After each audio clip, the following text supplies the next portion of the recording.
dharaaraha tirsamaya waa kuwo dhitaynaya dhacdooyin dhaxalkooda leh inuu tanaado horumarka dhaqan-dhaqaale iyo midka deegaan ee bulsho waxaa jaangooya aqoon-yahan dalkiisa iyo dadkiisa ku caynteeyey cilmigiisa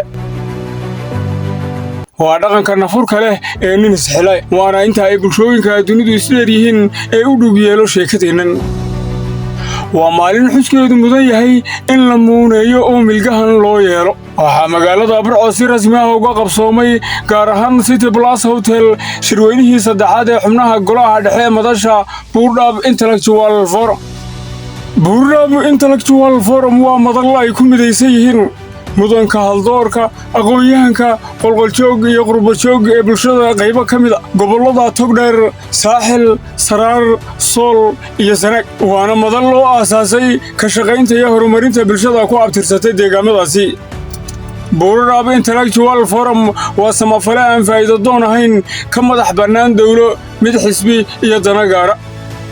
waa sannindoor iyo rag istiray oo doonaya inay intii karaankooda ku kaabaan dalkooda iyo dadkooda haddaba madashanii shirweynaha saddexaad ee golahani Buurdhab Intellectual Forum oo ay badiba ka soo qayb galeen xubnaha golaha dhexe ayaa halkaasi ay hadallo ka soo jeediyeen xubno ka mid ah hoggaanka sare ee madasha qaybaha kala duwan ee aqoon-yahanka kuwaasi oo jaangooy jihada iyo qorshaha madasha labada sano ee soo socda sidoo kale waxa ay fariimo mahadnaq iyo bogaadin isugu jira halkaasi ka soo diray aqoon-yahankii iyo indheergaradkii kala duwanaa ee ka soo qayb galay shirkeedii saddexaad ee golaha dhexe ee madasha Buurdhab kii u soo horreeyey lahaa fikirka ama dadkii u soo horreeyey lahaa aasaasaha horumariya shan xubnood ahaayeen markii hore iyo kuwii kubciyey iyo kuwii hadda maanta iyo kuwa dambe inoo doono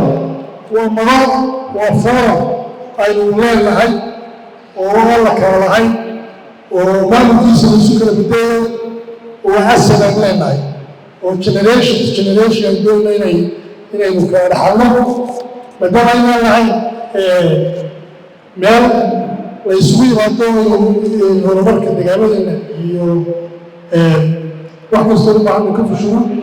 fishanka Buurdhab Intellectual Forum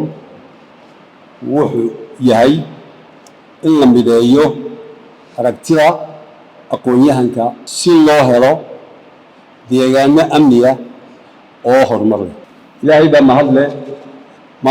maanta in badan ayaa ama ha ka soo qayb galeen ama ha kaba mid noqdeen xubnaha diiwaanka u gashane way midaysan yihiin in badan baa aragtidoodii way midaysan tahay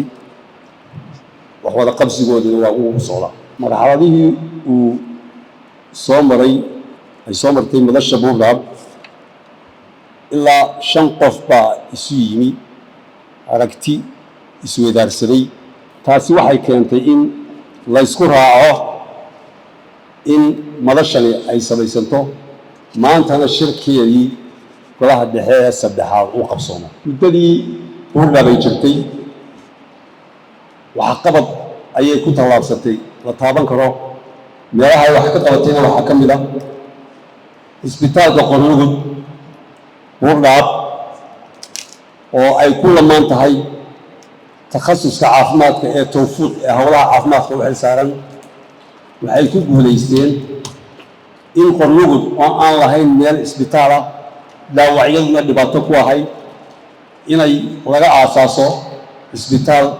wanaagsan oo ku filan hawlaha caafimaadka ee degmada Qornugud iyo deegaanada ku xeeran isbitaalkaas waxaa dhaqaalihiisa bixiyey oo ugu badnaa bahda caafimaadka ganacsato iyo siyaasiyiin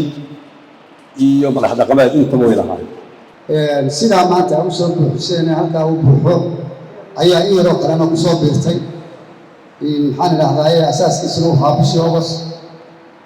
run ahaantiina fikirka lagu asaasay wuxuu ahaa in haddii ilaahay ku hooyay sababta loo asaasay Buurdhab ay tahay in la mideeyo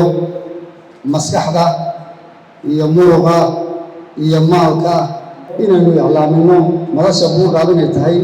madal aan siyaasi ahayn madal aan faa'iido doon ahayn madal ka shaqaynaysa insha allahu tacaala horumarka iyo waxqabadka iyo muujinta biicda deegaanada. saddex urur oo waaweyn ayaa ururkan ku soo biiray. ururkani wuxuu isu rogayaa maalin dhow waad moodaa umbrella organization inuu noqdo tii duuduubaysay aqoon-yahanku meeluu joogo organization leeyahayba inay buurdhaab hoos yimaadaan oo buurdhaab wax allaaliya wixii dibadahaas ay rabaan inay shaqo ka qabtaan degmooyinka ay